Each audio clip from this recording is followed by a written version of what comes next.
Okay, so do you want to just give us some context? Tell us what you're planning, what feels really clear and exciting, and what feels stuck or confusing, or yeah, what's on your mind?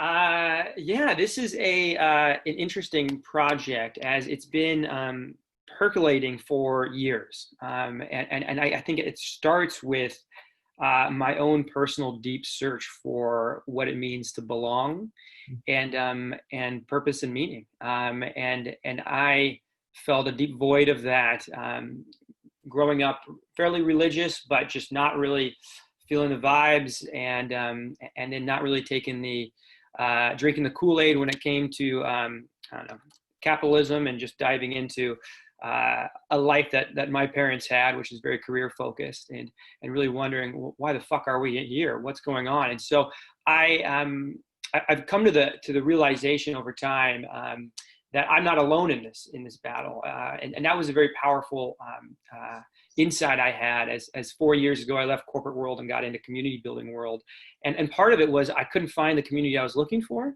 and part of it was probably a little bit of my ego. It's I wanted to blame other people for not for my own problems, and like, oh, it's society around me. I don't have what I need, and there is some of that, but there's also this agency, and it's you have the power to create what you need. And if I would have gone back, I probably wouldn't have been like, oh, I needed to create my own community. And I've had and so since those 4 years, it's been community building ever since. Starting my own communities, my own organization, which was once it was called Foundation, and it was all around bringing people together around passions and classes. And so finding amazing people in Seattle who would teach awesome stuff.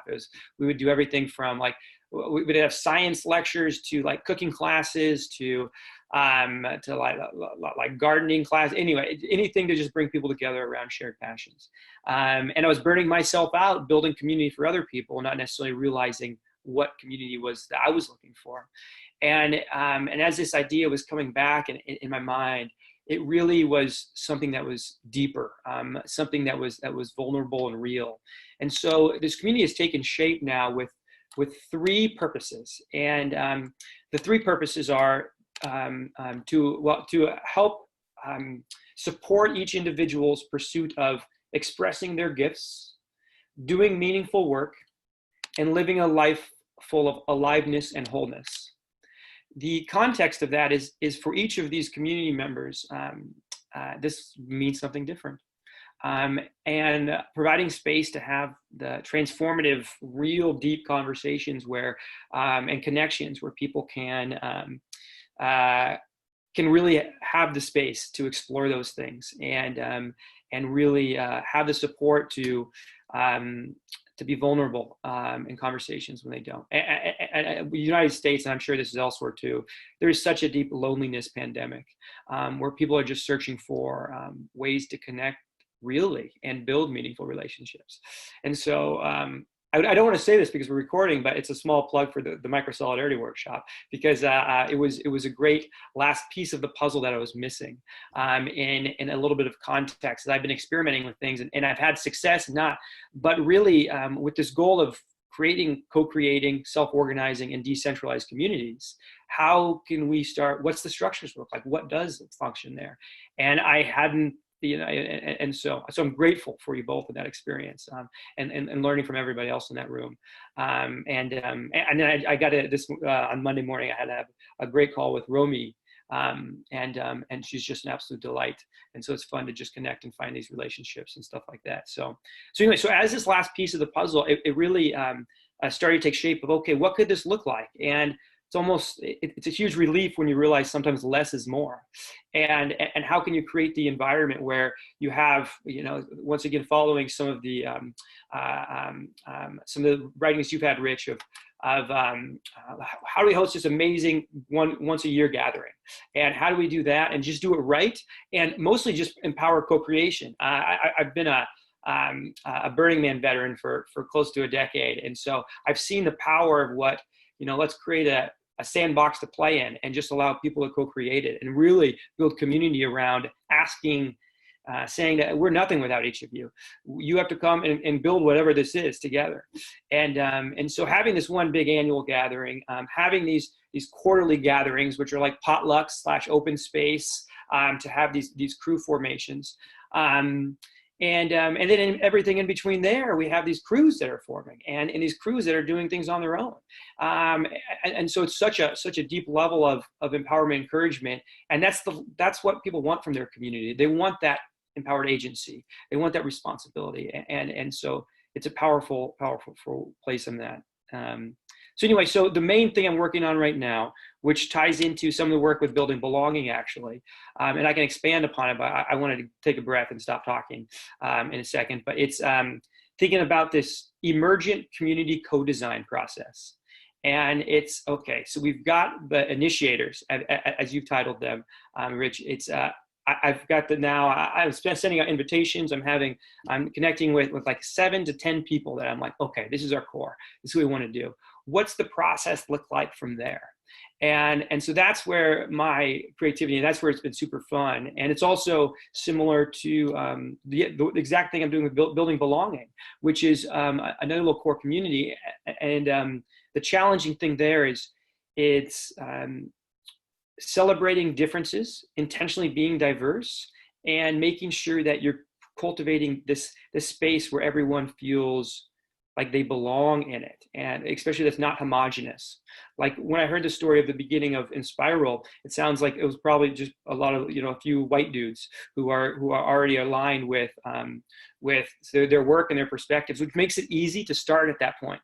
It's harder to start when everyone's coming from different places. There's a history of mistrust. There is a lot of past trauma in relationships. And so how do you build that in a way where it ends up being represented, and it's harder and it's slower and it's messy, and you can't move fast, even though we're so ingrained to try to move fast. And I feel like I'm talking a lot. So I'm just gonna be quiet and let you guys talk for a few minutes. I like to hear you talk. I'm all ears. I mean, usually we're not, we do this for fun and we do this for work as well. And usually the work is a lot of listening, a lot of just tell us more. And we start to like build up a picture of, okay, what's going on there? So I have a couple of questions. So you say you have around between 10 and 7 people, is that correct? That they're already involved and you're already starting the process, or not yet? This is the first, so let's say I've gotten 5 yeses, and I've got 2 more meetings tomorrow. And so you're catching this at a great time where we can walk through this as it develops, which will be very interesting. It's going to be, everyone's local in Seattle, and I've got to balance the comfortability with what's happening. I don't want to say legally, but the phases as we're opening up, because I want to do these gatherings in person. I feel as we're first coming together as a co-design process team, like I want us to see that. And so anyway, yes. So we've got 5 yeses, 2 more I'm talking to tomorrow. Trying to provide the space for, it's okay to say a no. This is a little bit of a commitment. And I want that fuck yes, and giving that space. And so I wouldn't be surprised if someone maybe backs out as we start moving forward, but hoping that the end crew is 8, including me. I love an even number. I don't know why. I just think of getting into 2s at certain points. It sounds nice and sexy in my mind, but yeah. And I'm wondering what they've said yes to, and both like what they've explicitly said yes to, and how that differs from what you think. Like, do you imagine that they've got a picture in mind that may be a little bit bigger or smaller or different from what you had in mind? Yeah, this is like the really juicy challenge of tiptoeing this line as a leader when it's like we want to build this together. And so I have, for each of these, I've shared a little bit of the big vision, a little bit of the structures in place, and saying this is where I kind of need help. I've got a bunch of holes here. Let's fix this together. But even taking a deeper step back, I've told each of them that we'll start by having a dinner at my little small cozy apartment, and we'll have a dinner together. And we have the opportunity at the end of that first dinner to say, maybe the chemistry is not quite right, and maybe this crew, and so kind of allowing this consent to be gained after each gathering. That I've told them the worst case scenario is you're going to have amazing dinner or 3 with amazing people and connect. And even saying that now I think about it, it kind of I'm worried now that I'm not getting the commitment I'm looking for. But I think it provides the open space of living out the values that we're trying to live, which is we want to learn and emerge together slowly and take each step with a fuck yes. Let's go to the next step and then see what happens when we build that. Can you tell me more about why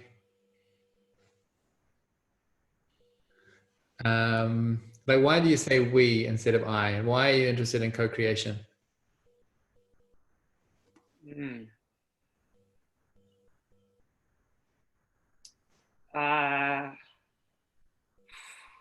We would maybe be a loaded one. I think back to when I was starting to build out my first community foundation. Most people in my life are like, what the hell are you doing with your life? You just left a cushy job. And so when I'm describing what I'm doing, we made me feel better a little bit, like we're doing it. Even though there was a proverbial we, but it was a little bit, mostly just me plowing forward. I also feel language is powerful. And so the more I say we, like I will catch my friend Rachel, who's one of these initiator crew. She said your community recently, and I caught her and I was like, our community. And we were having dinner and it was kind of adorable. And she played along, but I'm hoping eventually gets to the point where actually she feels that and not just forced to say it when I call her out. So that would be on the we side. What was the second part of your question again? It's still early. Why is it important that it is a we, and why do you co-create? Because the other option is, you design everything and you say, hey, I've made this lovely thing. Would you like to join it? I think my co-creation focus started actually when I was working in the corporate world. But for me, everything I believe about is in belonging. Like I have like a morning grounding ritual and I go through a bunch of stuff, but I end with my two purposes. And one of my purposes is to be mindfully present in every moment. My second purpose is to build a world where everyone feels they belong. Like it's what I believe is the transformational element. I just wrote a long article that I'm just like super in love with called The Speed of Belonging, and how we can start to infuse a perspective in belonging and decision-making, how we build stuff. And once you have, belonging to me is a path to trust. Making sure everyone feels they belong is how you create the change we're looking for, and resilient and adaptive communities. But it started actually, it was before, so I was working at a tech company. I was selling bullshit. It was HR software, but the HR software happened to be under this motto of let's making happier employees, or happier employees mean more productive employees.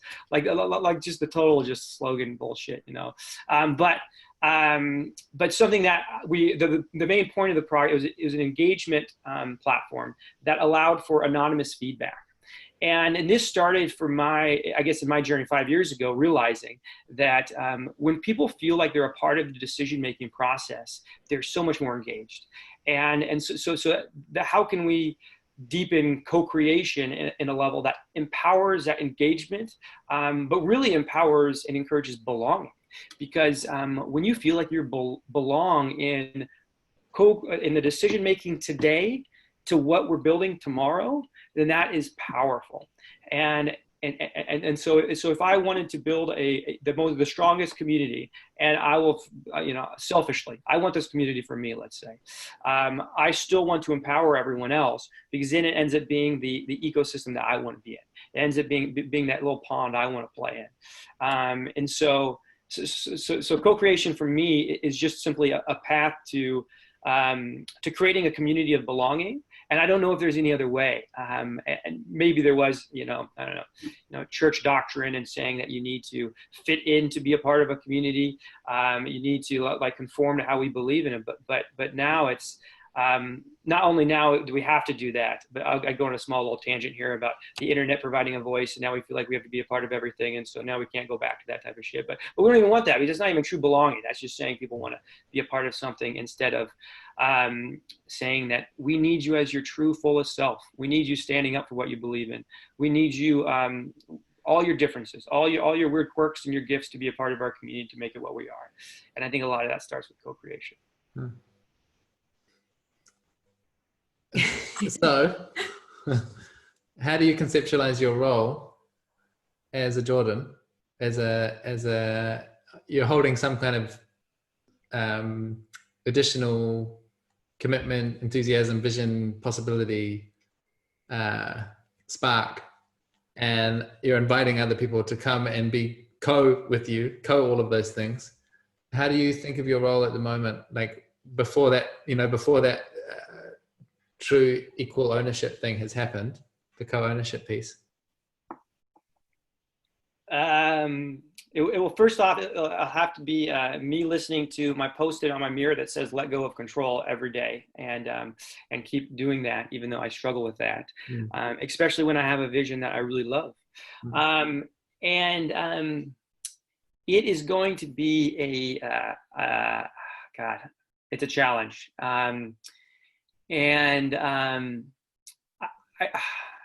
I definitely love your fire analogy that you shared, that you heard from, I think it was one of the founders in Spiral, where it was like something blowing and knowing when to blow and when to step on the gas and when to let off the gas as we're kind of doing this together. I guess I'll share a little bit about, actually, I would probably say it would start with some, be playing host, but also being radically transparent, and then deeply participatory, and really empowering kind of this deep level of kind of co-leadership, I call it. So if you don't mind, I'll share a little bit about everything I've learned for this co-design process that I mostly learned from failing miserably as we're doing this Building Belonging first cohort. As I've described it, we kind of have, and I shouldn't say it like this because we're all different levels, but we kind of have our black belts and our brown belts. And I'm all about the brown belts because how can we bring, and Nettie, I don't know if you know, like Building Belonging, there has a bunch of black belts in there. There's like we're having a conversation later today with John A. Powell, who's a professor of othering and belonging, talking like just like cool things. There's like the people that I listen to in podcasts, Rich, you being one of them. It's like people that just are kind of thought leaders in this space. And then for this cohort over here that I'm working with, it's how can we help white belts move to brown belts and brown belts move to black belts, and really allow these community builders who don't have these opportunities to learn and are experimenting wonderfully to move up. And we're co-designing a community from scratch. We don't know how we're going to gather in a month. We don't know how we're going to make decisions. We don't know anything. And I'm failing miserably in the best ways. Like I'm learning so much of this co-design process. And so I've broken it down now to I have 3 goals, 3 gathering styles, and then 3 rules as I go through this. Okay. If you couldn't tell, I have such a structured mind in all the wonderfully, horribly beautiful ways. Our 3 goals. Our first is to build trust and connect deeply around gifts, passions, and everyone's stories. So this is just about building relationships. This is like the foundational level. It's like we need to trust each other. We need to have that. Number 2 is align expectations, commitments, and goals. And then we bring forth concerns and we dream up possibilities together. So this is a little bit more in the conceptual space still, but we're dreaming together. We are aligning what we are together. But the third one is actually the design process, which actually comes the latest. And these are all reiterative and happening all different times, but which is, let's design our community structures together. What roles, what shared agreements, how do we want to grow, gather, make decisions, empower co-creation, self-organization, things like that.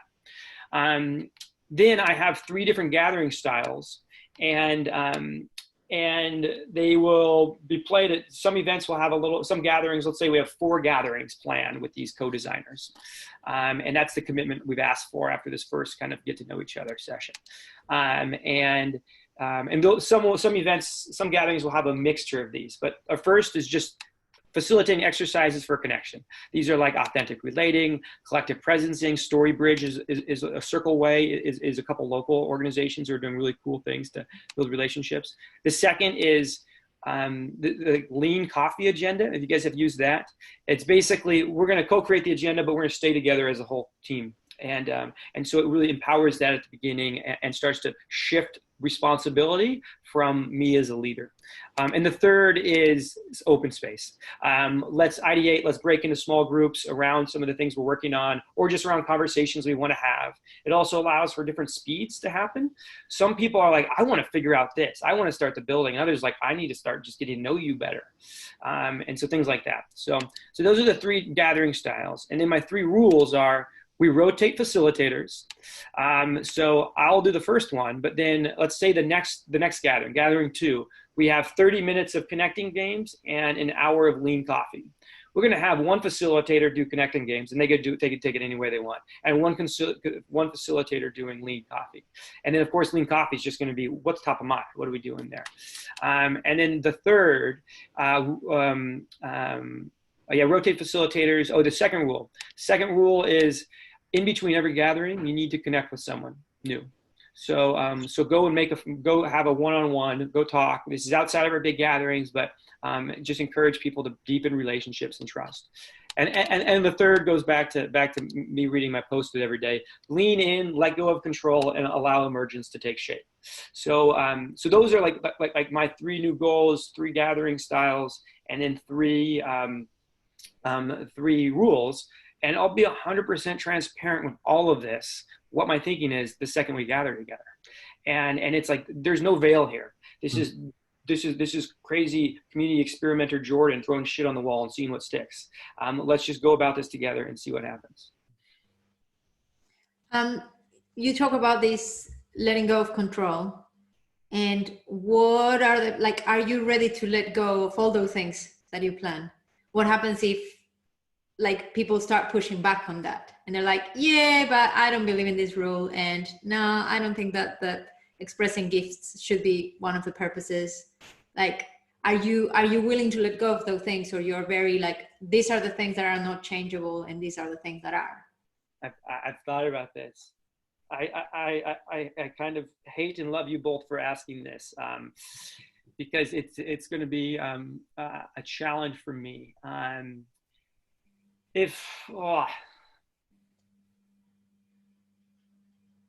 Yes and no is my answer, because I want to stick in this gray area. Do I want to see this community become light and fun? And we could do that. That could be, there's a lot of places to go to have a drink at the bar. There's a lot of spaces to go to do that. Do those purposes end up, and now you're making me maybe think back to thinking of even a simpler purpose, and then that breaks down into 3, and then maybe the simpler purpose is what we drive on. But I really like those 3 purposes. I don't know if I would give up those 3. I guess my yes and no is now back to I don't know. I will share a little bit about who I'm inviting. And I have characteristics that I'm looking for, and they're curiosity, honesty, courage, and love. And it's curiosity of yourself, of the world, of other people. It's honesty, actually honesty more importantly with yourself and other people, deeply honest, and then courage to dive into yourself, and courage to ask yourself the tough questions, to battle through those things and to actually feel and not just numb, to really get into it. And then love. Love brings it all together. And so as I'm inviting these people in who are those 4 things, a characteristic is something that we are actively searching for something similar that aligns with these 3 goals. And so I think part of it is I am getting buy-in right away of these 3 goals, and ooh, that sounds pretty cool. Oh, let's talk more about aliveness and wholeness and what that means. Let's talk more about what meaningful means. Ooh, what are my gifts? How do I express these? And so I'm hoping to have that as a prerequisite. And so, for instance, one of the guys I'm inviting, he's a coach, and his organization is called Love Amped. He loves just helping people love themselves. Another woman is a mystic healer and a meditation coach. And just good people who are aligned with this. And so would I change that part? I don't know if I would change that purpose. Would I allow the whole format to blow up? I think I would, but I'd also trust that people would trust me in a certain way, but also trust that if I shared the story, if I shared why, we could gain consensus in a way that would allow, if there's a ship being built, it's like allow new add-ons, new compartments, and we just have a little skeleton now, and maybe a big part of the skeleton does come out in the end, or maybe something else, but we still kind of have the ship that we're building. And yeah, but that's a tough question. I will ponder more, Nadia. I don't know fully that one, but yes, that's my first thought. I'm asking because you're talking about co-creation, and sometimes co-creation has boundaries as well.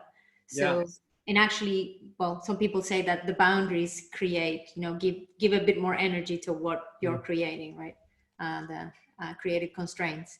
But it's useful to know because that also places you in which role you're playing. So if you are the source, as some people call it, if you are going to be the leader, at least to start with, or if you are you're bringing the energy of what this thing is to start, then you are going to have to go through the process of storming. Like groups go through these processes, right? So at some point, people are going to push back on that, especially if you're saying, this is co-creative, we're all going to be the same, we're all going to be leaders. Then you need to also know, like, be prepared to to open that resistance and to see what are the spaces where you're comfortable letting go of. Yeah, absolutely. I everything you're talking about, I resonate with a lot. It's like, and I'll even share, well, I think people do need that first vision. They need something to believe in that okay, that leader has it. But like I have like a very challenging relationship as a white male building communities around belonging and what's my space in them.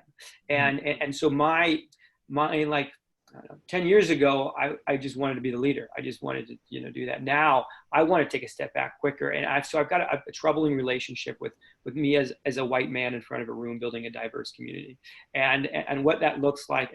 And so that's a whole another loaded thing that comes into, I think, a lot of that. But one thing I will also add on is I really trust a lot of the processes and building process focused and not outcome focused. And so not just the lean coffee, just allow things happen, or the open space and those elements of self-organization, co-creation, but also I'm not going to even facilitate some of these meetings and allow that to happen quickly, can start to help people feel like it's not like there, and also that radical transparency. There's nothing behind the veil. And I think those are where like trust has a really tough time, as people are saying, oh, co-create this, empower this. But I feel like there's some, why do you feel a sense of urgency right now? And you're imposing that on our group and we don't understand it. What's going on there? Like even that alone, which could just be like somebody's anxiety, actually imposes something on like a crew where it's like, I don't feel fully a part of this. Yeah.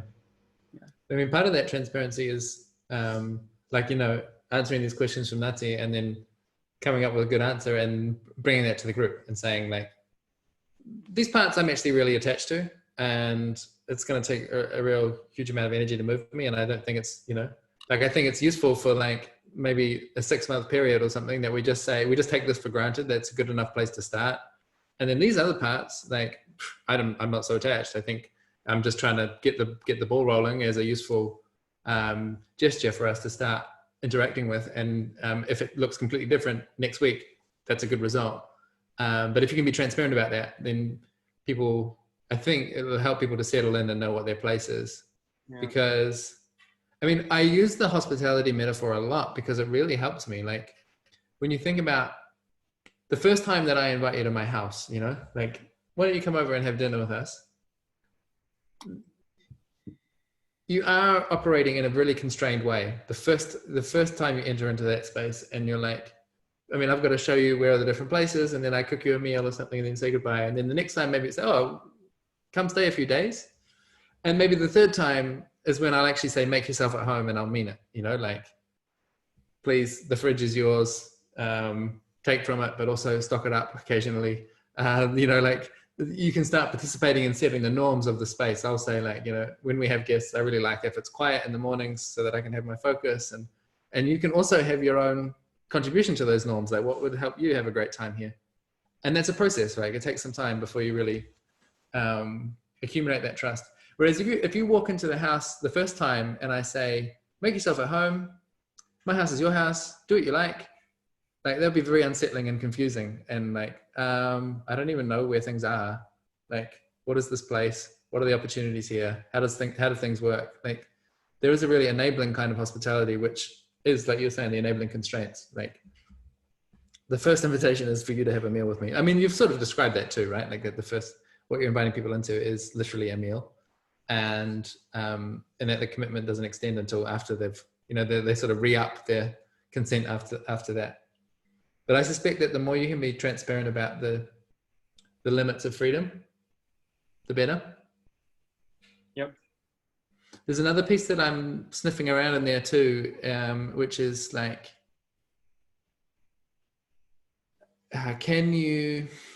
this is a weird one. This is one I have not really settled on, but I know that my own participation in communities, there's a kind of threshold I cross when I feel I'm able to name my own needs. Yep. And present them to the group and say, I know that what I need in this situation to really feel engaged or empowered or something like that is such and such, or like, I know what would really support me is this. And when you're in the hosting posture, you've got this weird dynamic where you've kind of got to be saying we all the time. Like you say, you're trying to cultivate a collective identity, and it's got to be initiated somehow. But for me, observing you as a host, I also want to hear you speak from I sometimes. Yeah. I also want to know, like, what is this, like, what is your need in this that I can contribute to? And is that something that I'm up for? And yeah, I just think it's a kind of a paradoxical position to play as a host. That actually just ties into the conversation we had yesterday with our cohort in belonging. It was someone who I have a long-lasting relationship with, and basically the conversation was about roles. It's like, we've been so fluid here. What's my role here right now in this stage? You've got me. I'm signed in. I'm all about it. I love it. I'm excited, and I'm there, and I appreciate and I'm grateful for it. But as we're so fluid right now without this, what you just described about the hosting, about how like opening gateways as it resonating so deeply with me. But this gentleman was like, I don't know what role to play right now. I feel, and it's tough because some people are moving at different speeds in the group. And so some are like, I just want to get to know everybody better. Let's slow down. Others are like, I want to start embodying our actions and how we are meeting, and that's just one thing. And then another is like, those actually can align fairly easy. It was like, I want to start building what we're doing and growing our community. And there's this tension that's happening organically. And this is a bigger crew. This is 18 people. And these are like 18 different community builders who have experience doing community. So all of them think they have the best idea for what it is, which is actually wonderful too. And so we're all just kind of learning together. But it's this back and forth. And this question of empowering roles as an expression of my own needs is awesome. And I haven't thought of it like that. And I want to marinate on that a little bit of something there. Yeah. I have a question around crews, because you're saying, so there's these first 5 years that you got and that you would like to grow it into more. Are you going to start to cultivate those 5 as you all are a crew? And so I'm assuming it's maybe 6 with you, or you're part of that. Is that going to grow into a crew where you can start practicing and developing that belonging into those 5? So we're talking about the co-design crew here that bring it together, the initiators. I haven't thought of that. I've been thinking about the crew formation that will happen at our annual big gathering. And maybe I'm overthinking it. Maybe I'm whatever, who knows. And I'm actually, I have 2 different roads that I'm kind of thinking about, which I'll share in a second. But I do view this as a crew, but I don't necessarily view this as like, I'm worried about this crew gaining being put on a different pedestal once the community starts. And so I don't know if I want to empower this as a full crew where people are like, oh, that's the crew that's making the decisions. That's the crew that's the leading crew. And I'm hoping to avoid that. And so we'll definitely be like deep relationships, but I would hope that once the community starts going, we are all in different crews. And so that would be more aligned with my dream. But so my crew challenge right now, or just my crew thought, and once again, I'm actually trying to be reserved here and allow this to emerge with the initiators when it comes. But I have a concept of a crew that I'm already a part of that I really love, and we call ourselves a co-motion crew. We meet together once a month. It's kind of like a men's accountability crew. We just love each other, and we're real and vulnerable, and we talk about our goals that month, the things we're working on, and our big picture stuff. And so we I found that to be very powerful. And so it's almost like we have this community could have a very kind of not structured, but like a intimate crew that we guide in some formation that is more like, this is about going back to our three main goals, three main purposes. And this is about the crew that helps you keep track of that. And this crew is all about like that developing over time. That's option one.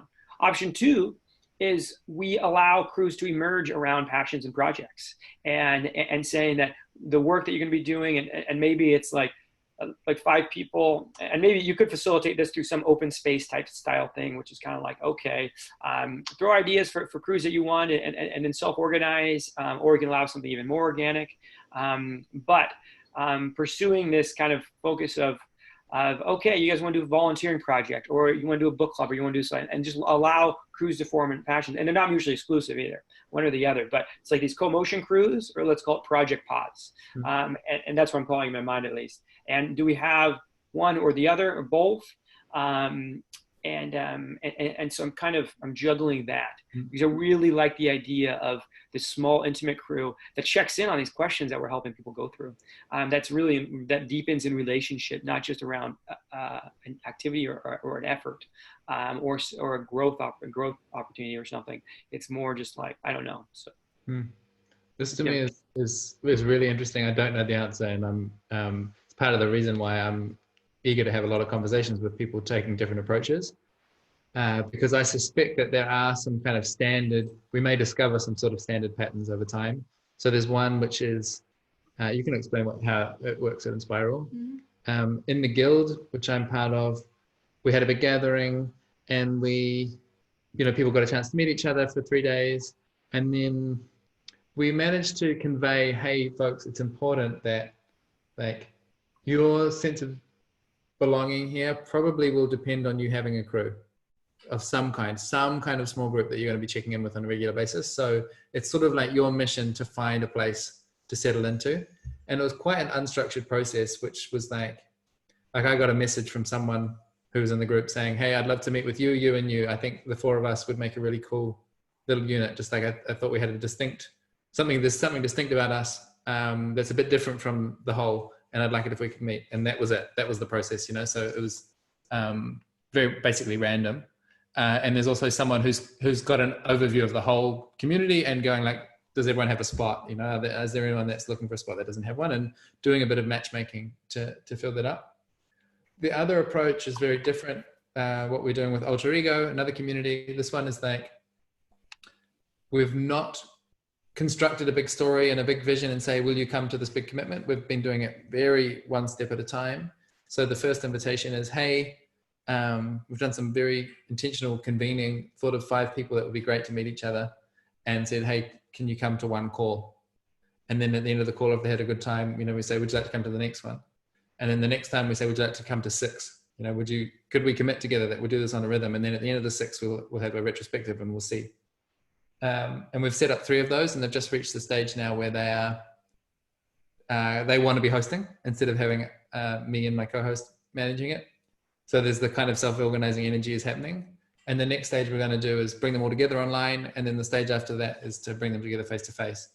And so that's a really very labor intensive. We've got some funding that sort of pays for our time to do that, because it's really like piecemeal, piece by piece by piece. You're going through that laborious work of putting them together. But it's felt really, really good to me as a process. It just takes a lot of energy. Do you want to explain the Inspiral one? Yeah, well, I guess I explained it on the week, so you have that sense. But I think me as a part of the working team that is doing the process, I do come with a strong bias of it doesn't really matter what you're doing together as long as you are together and you're connecting. That's the goal for me, is that people are connecting with each other. Because if it's a project or if it's supporting each other on your development or a book club, like you're getting to know the other person through something. So it's more about a process that helps you crew well. It's a process that helps you build that sense of familiarity and friendship and belonging. And, oh, I know who that guy is. I have a sense of your story. We share something together. And that's what Podcast and Spiral are for. That's what we set them up for. So from that perspective, how you set up the process that you do, you're probably going to iterate and find what works best. But in terms of what people do together, I have the bias of letting it be what people need it to be. Because you're talking about diversity. So probably everyone is going to have a different need for how they connect, and they're going to have a different way to get there. So it's more about who has the energy to put the call out and say, hey, I would like to host a book club. Who wants to join me? And the ones that feel connected to that, they're going to join. So it's more about that for me. I did wanted to bring something that you said about this core crew, and you don't want this core crew to have this pedestal. And I just wanted to bring my experience of it's going to be inevitable. Like that's what power dynamics are, is what we call power with. Like you can build that to be very positive. It doesn't need to be negative, but that social capital, it's going to be there, especially if you folks are the ones organizing, if you're the ones calling people in, you're going to have that. The task is going to be, when you build it, how do you start to distribute it again towards the community so everyone has access to that? But yeah, you can't avoid it. You can't avoid it. But you can make it transparent and make it dynamic and fluid. Yeah, just wanted to put it out there. And I think like you have a chance as well with that core crew for you all to start experimenting. What is the crewing that you want to do? Experiment to learn for the community. Like that's how we started, me and another person we're the two people kind of leading this work in Inspiral. We started practicing ourselves with some other people. And it's like, what's working well here? What are we learning that could be useful for this community, and passing it along? And then once there's more crews, everyone is learning for everyone. So there's a space of experimentation. And it's probably as well, like if you're going to be working with them, you want to have that space where you are a crew and you're supporting each other. And once you have more people and you have the gatherings, then you can start splitting into, great, now each of us can hold another crew to start, like just give that starting energy. Yeah, I like that a lot. I have like a lot of questions, but I want to save them for phase 2 of our next, whenever we meet next. And it's like, how do we get crews learning from each other and engaging and bridging and collaborating on projects together even.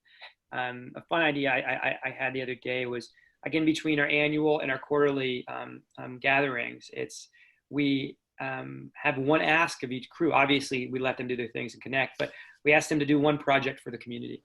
And so they get to come back, and it maybe it's just host a dance party, or maybe it's like to change how we make decisions, or maybe it's like however, it's like they get to do one project for us, which would be cool. There's a lot of, I'm sitting with and digesting a lot. Thank you both for everything that you're sharing there about the crew formation. I think of the process you were talking about there, Rich, about the invitations, and it's a little bit heavier of a load and a lift. The beauty for me is that it's intentionally diverse in a little bit in ways, and we can start to pick a little bit of like an embodiment of what we're trying to be and create in the crew itself. Yeah. And sometimes I worry, and so Nadia, a question for you, I guess, would be, as we as crews start to form, do people just, I'm worried that people just go around their like, their similarities, and they're like, oh, this is a safe place, so I'm going to go and form this crew over here, instead of like, okay, how can we create this, I don't know, fertilize the soil where people are like, I want to build a crew with people that I wouldn't normally build a crew with, let's say, and because that's part of what I want, and that's part of like the beauty where so much growth happens, where it's like you're pushed out of your comfort zone a little bit. And so I don't know the sweet spot in between that. And I've like, I don't know, once again, in like a crazy vision, or like an ideating phase, I was thinking of like having like this 2-hour like values workshop. We talk about values, and then we eventually have this, and then we'd like do an open space where you have these different values over here. We'd be transparent that we want crews to form, and people are kind of talking about values they care about here and here, and just letting crews naturally coalesce in this very fluid kind of organic process. But even with that, I'm really scared that people will just go to similarities, and it's going to be like maybe somewhere that they feel comfortable, maybe somewhere that they already know. And so I don't know, now if you have experience there at all, would love. Yes, a lot of things on that. I'm taking notes because otherwise I'll forget.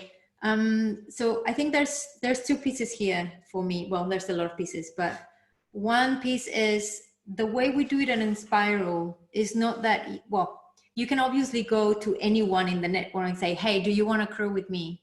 And just ping the people that you want to crew with you, and that's fine. But the way that we do it is in public, where a caller says, this is what I'm interested in, who's interested in it? And anyone from the community can reply to that call and say, I'm keen, I want to join. So far, a lot of the crews, well, the first 2 crews I had in Inspiral was that I pinged some people that I kind of knew and I wanted to know more. And I crew with them to test it and see what it was like and learn. And then the other calls that I put out, I just got, people that I would not have expected to be crewing with, that are quite different than me. But that's the richness of our network, is that we are different and we get to connect, and the connection happens. And, like once you're there together, it's another human, you're just connecting. So that's one piece. You can think of a process that will bring that diversity, or that will allow for diverse people to mix without forcing it. And that's my second point, that is, you're talking about growth and pushing growth, but not everyone wants to push on growth all the time. There's a space of comfort that is very needed as well. And there's beauty in being with others that are kind of similar to you, where you can relax and be like, I feel safe here. And that could be your safe space, where you can rant about whatever you want and feel that the others totally get you, right? There's spaces for those things to happen in parallel as well. And this, you've said the word diversity quite a few times in this conversation. It's obviously an important value to you. And it's also part of the context that you're in, like being involved in community and having progressive values and being in the US, like obviously that's a contributing factor. And this thing that you say about safety and being with like minds and being able to relax into the familiarity, like that's kind of the opposite of diversity in a sense, like like you said, the diversity, some parts of the diversity come with trauma attached to them, and trauma is the opposite of safety and comfort. And like, to me, it's a real puzzle. This was one of the things that I found really difficult in the US when we traveled there, was like, so many people are committed to the sense that we need to be breaking down barriers between people. We need to be mixing more diversely. It's essential that we do that. And so we're going to start from prioritizing diversity, maximizing the amount of difference we have in the room and the amount of potential explosive trauma in the room, and then try and connect and create harmonious relationships. And it's like, it's not working.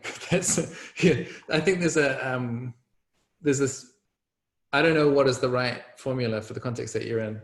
For me, it makes sense that a lot of people are completely starved of harmonious relationships, and they might need to practice on the easy slopes first. And once they get the hang of like how to actually be in a group, they might be more well equipped to invite, okay, there's some real tension here. There's some real, like, I think, for instance, I think it's useful to have a men's group sometimes where you go and you are not, you can be talking about masculinity, you can be talking about your experience, and not run the risk of triggering a bunch of women in the room because you're shooting your mouth off because you're just for the first time expressing yourself. And it's great if you can develop that, if you're in the supported by these guys to help you like figure out how to talk and like how to express yourself safely and so on. And then you're equipped, and later on you can mix in with women and other genders as well. And like, let's all talk about gender together. And it's much more likely, I think, that second conversation is going to go well than if you just get people and say, hey, let's all just have a conversation about gender. It's like, probably that's not going to be great for the people who have been marginalized because of their gender all their life. You know, probably that's going to be a mess. So this is because on the flip side, if you just do the safety and the connection and the ease and the people like me, it's like an exclusive, you just reproduce the same inequities, right? So we don't want to do that either. But to me, it's an extremely difficult puzzle. I don't think there's like oh yeah, just do this. I think like in a way, there is space for both things to happen, right? Like, and this is a spiral, and spiral is very diverse now. It wasn't at the beginning. It is now, where, you know, there was a base set and a sense of belonging, and then you can start bringing more people once you have that culture a little bit established, that, you know, eventually is going to be like refresh with the new people that comes. There's going to be a new culture, right? You're growing different things. But yeah, maybe thinking about what are the different spaces that you can create or that you can offer for people to find what they need at that time. You both are like preaching to the choir. God, like this puzzle is such a deep one, and it's I think of it like in a lot of my work in Seattle like has been more into this. It's like, how are we bridging communities, and it's so important for people to have that space where they really feel seen and heard as themselves and could be their 100% self. And like, how do we support that and empower that and encourage that, and also try to bridge that a little bit? Mm-hmm. And so I actually think of like attachment theory and like a nurturance culture where it's like, and this is like at a community level. It's not even just that one person, but it's like I need to feel held and I need to feel loved and supported in this, so I can go out and then I can be vulnerable and I can experiment and then come back here.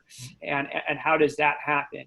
And then one other thought that came up was this idea of Rich, when you mentioned that room full of like past trauma and like diversity, and it's just like, I've been in those rooms like multiple times, and I haven't led them, but I've been in them, and it is a mess. It just, eventually there's one thing done and it leads to a deterioration and cries, and it's like, and most don't come out. I've seen some come out of that, and then there's like a hugging at the end, and there's like this beautiful like that, and they needed to go through this catharsis. And so a concept that I've been thinking a little bit is a little bit of the culture we're creating and who we're inviting by kind of differentiating the work that people have done. And it's a balance, because I want to respect all the trauma and everything, but also recognize that it's up to a lot of us as individuals to kind of grow in that space. And there are bridgers and there are breakers. And bridgers are like, I can connect, and this is from either communities of privilege or communities of marginalization. Bridgers are the people that are like, I want to build relationships here, and breakers aren't necessarily there yet. And so having a room full of bridgers can function. Having a room full of, not quite there, it's a mess. But now what you're talking about there at the end, I think is exactly what I want to harp on and continue to learn from both of you. It's that how allowing it fluidly to organically come as it comes. But there might be a really important time for a crew, these co-motion crews, let's say. Some of them may be fairly homogenous, and maybe that's a good thing as it helps out there. Some might be diverse, and it's not that we need to put down rules or like that, just letting it organically happen. And I guess I'm thinking out loud here as I'm thinking about this, and maybe it's you trust that people will find what they need in this space, and then there's always opportunity to take a different step, to take a lean in differently. So yeah. I think that maybe the last thing I'll say on that point is like, if you are aiming for a state where there is like a great degree of diversity across many different dimensions, it's going to be really important that that's reflected in the leadership, that people that are on stage are reflecting some of the different, representing some of the different groups that you want to be credible with, because if you don't have that, you're not gonna you're not going to move anywhere. And that's been why Inspiral has moved so slowly towards a more diverse membership, is that like, yeah, the beginning was just like almost 100% white dudes. They were all within an age bracket, all had more or less the same job, the same conditions of life, you know, like very, very homogenous, which made things easy in a sense, but also meant that like you have this rigidity there that took years, you know, of like bringing new people in and making space for them and getting out of the way, and like until finally it's like, okay, there's lots of different kinds of people here, and they can take leadership when they want to. And like, yeah, that was it. If we were starting a new Inspiral, I think I would maybe not go quite so hard down the homogeny.